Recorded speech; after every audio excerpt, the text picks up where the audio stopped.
Okay, welcome back. Hopefully you're starting to watch this video right after watching the previous video where I introduced some of the basic summary statistics or descriptive statistics.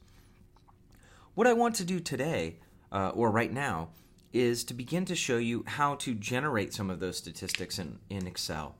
Now, I understand that some of this is going to be a review. However, something I've noticed over the last couple years is that while students are somewhat familiar with using Excel, I've noticed kind of a lot of the tips and tricks that many of us more experienced Excel users have acquired over the years aren't necessarily being carried over into the things that you guys are learning. And so I'm going to try to kind of merge some of those in throughout as I show you how to generate basic descriptive statistics in Excel. And so what I have open right now is that same general CARS data set that we've been working with. Again, I want to have some consistency where I'm showing you something with a data set, you're working on that same data set in Excel and then in R so that you can see how to do the same things in different environments or scenarios. And so something I like to do whenever I'm learning something new, particularly something that's mathy or computery, I like to give myself practice problems. Just make up something and see if you can do it. And so let's say for here we're interested in saying, hey, I wonder if the descriptive statistics of horsepower differ depending on the type of transmission you have. So let's write down our question. I'll just make a little side area over here for us. So horsepower in manual versus automatic transmissions. Okay, and so what are the things that we're going to want to compare? I like to kind of set up all the information that I want to acquire. Well, we want to have what are the number of observations or the count that we have? What is the mean of each of them? What is the standard deviation of each of them? What's the minimum value? Maybe the first quartile, quartile 1. What's the median? Quartile 3. What's the max? And we want those for manual horsepower and automatic horsepower, right? So really, if we want to address this first question, we just need to come in and fill this out, kind of start taking a first cut of the deck of these things. So how do we do that? Everything's kind of all mixed up. Here's our horsepower column. And then here's the type of transmission we have. Again, if you think back to what the metadata showed in the introduction, this AM stands for automatic. Typically, when you've got something that's a yes or no, is it an automatic as your variable? 1 means yes, 0 means no. So here, anywhere that's a 1, it's an automatic transmission. Anywhere that's a 0, it's a manual transmission, meaning it's not an automatic. So here's one of the first kind of little tips for using Excel. Excel has a really robust sort function. And so what we can do is we can actually sort so that all of the 1s in the transmission type are together and all the 0s are together. And so depending on what version of Excel you're using, where the sort function might be can differ. But typically it's going to be under a data tab. And then here we can see this sort that's A to Z. Even though we're working with numbers, A to Z is just kind of a placeholder for small to large. Or you can go large to small, Z to A. So what we want to do is we want to hit that sort button. Now you'll notice that it went ahead and selected all of the adjacent columns. This is the nice thing about sorting in Excel, is it will actually pull along all the adjacent columns as it rearranges things so that all of your rows remain together.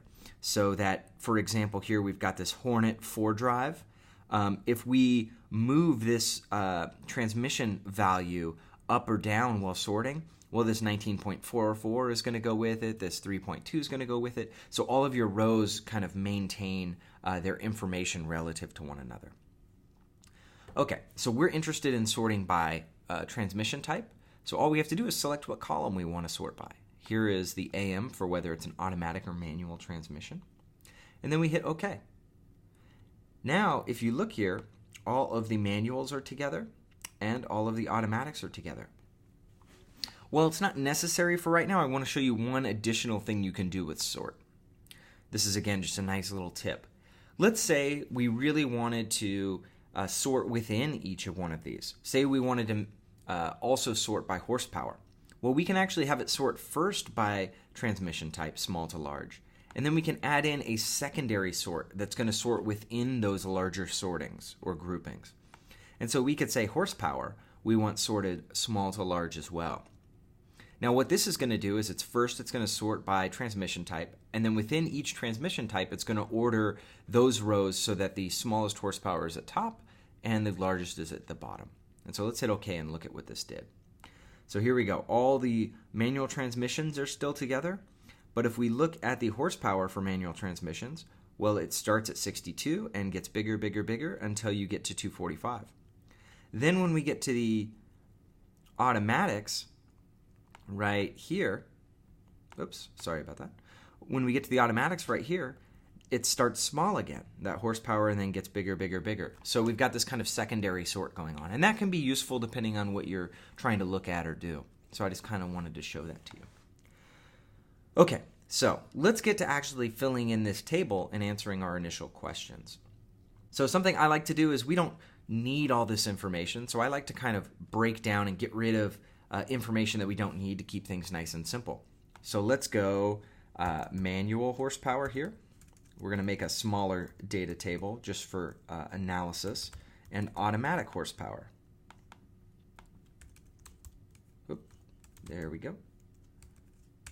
If I can type. Okay, and automatic horsepower. So this is as easy as saying, okay, well, here's all of our manuals. It goes from this 62 all the way to this 245. So let's just copy this 62 to 245. That's the other nice thing about having these secondary sorts, is that it's very easy to see where the breakpoint is between what we did our primary sort on. So I'm going to copy these. If you're on Mac, rather than right-clicking and hitting copy, like so, you can hit your Command and C button, or if you're on a PC, you can hit Control and C as a shorthand. And then to paste, you can either right-click and hit paste, or you could use Command V or Control V if you're on PC. And so here I'll show you. There's Command V right there. So there's all of our horsepower for our manual. And let's get our horsepower for our automatic. I'll go ahead and hit Command or Control C and Command or Control V right there. Okay, so we've got all of our pertinent data moved over now. So let's go ahead and actually generate these descriptive statistics. So we're going to be using functions in R, and you're going to see that we use functions in, we're going to be using functions in Excel. And you're going to see in a little bit that we use functions in R as well. And they're actually quite similar in how they work. In Excel, every function always begins with an equals sign. And then the name of the function, what it is that you want this little block in Excel to actually do or calculate. And so if we want to generate the count, actually that just happens to be the function count. You'll notice as you start typing in count, there's a little predictive text that tries to figure out what you're trying to type. Now you can finish typing it, or you could just click enter, click on the actual function name. So if I click that, notice it tacked on 2 parentheses.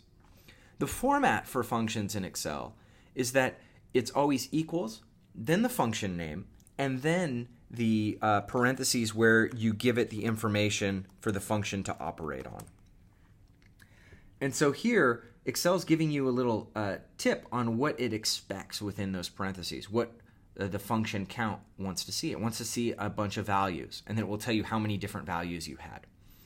And so you could go in and type in the name of each one of these cells. This is 020.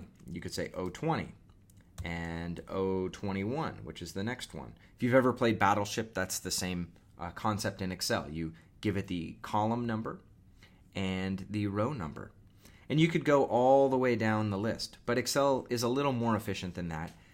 When you're inside of a parenthesis, you can actually just click and drag, and it will say 020 double dot, which means all the way to the next one you put, 038. So 020 through 038, it's going to conduct this count function on.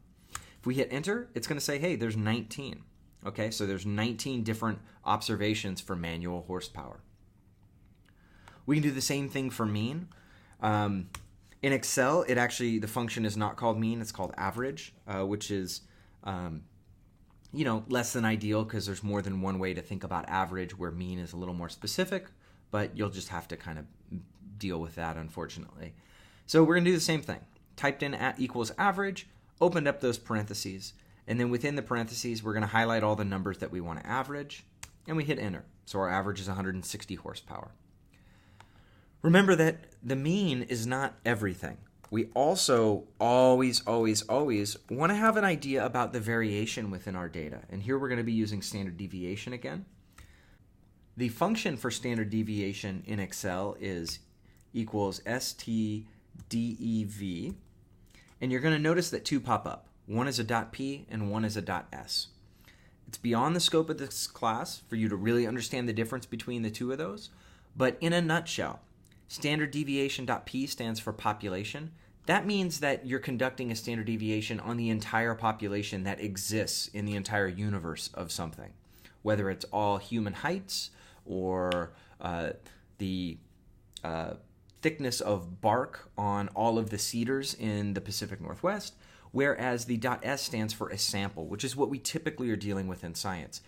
You've got a subset of the population. You went out and measured X number of humans' heights that are representative of the whole. And so often we're going to be using this standard deviation of a sampling of a greater whole. Again, not super important that you remember that though. Okay, and so standard deviation, again, just wants a string of numbers. So we're going to go ahead and give it to it and hit enter. And our standard deviation is 53.9. And so recall that standard deviation, if you add it and subtract it from your mean, so 160 plus or minus 53, that should contain 70% of all of your data set. And so that's actually a very nice way of looking at the spread of your data. All right, moving on down, minimum equals min.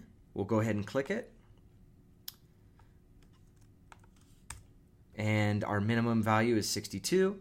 Now, here's where it gets a little tricky, because so far we've only used functions that ask for an actual string of numbers and nothing extra. So sometimes functions actually request multiple things. And so quartile is a good example. Notice that there's no first quartile function. It's just quartile. So if we hit quartile, here now it's asking for two different things. You can see that it wants an array. Array is basically just a fancy way of saying a column of numbers or letters. Comma, and then quart. So it's asking, give me a list of numbers, and then give me a comma, and then tell me which quartile you want, because there's four. There's first, second, third, and fourth quartile. And so what we can do is we can highlight our array or list of numbers, and then rather than hitting enter, just follow the recipe right here. And we're going to hit a comma. Now notice that quartile has turned blue and underlined because now it wants you to give it what quartile you want it to calculate. And so we want the first quartile, so I'm going to hit a 1. If we hit enter now, we get the first quartile value. You could actually do the same to calculate median. Remember, median is essentially just the second quartile. Or you could use Excel's function median. And so we'll do that because it's a little quicker and easier. Now think to yourself for a second, what would you do if you wanted the third quartile? Again, always give yourself little problems, little questions. What would you do to get the third quartile different from what I did to get the first quartile? Well, hopefully you would select all of your numbers, you would hit a comma, and then instead of saying first quartile, you would say third quartile. And you're done with that. Finally, we'll calculate the max, and we will go ahead and highlight all those numbers, and we'll get all of the max values. Okay, so what you guys are going to do next is I'm going to post this data set up, and I will leave all of the equations I've already put. You can actually click at any one of these boxes, and up here you can see what the actual thing typed in the cell is rather than the output. And I want you to go through and calculate all of the descriptive statistics for the automatic data set. And then we'll move on and show you how to do that in R.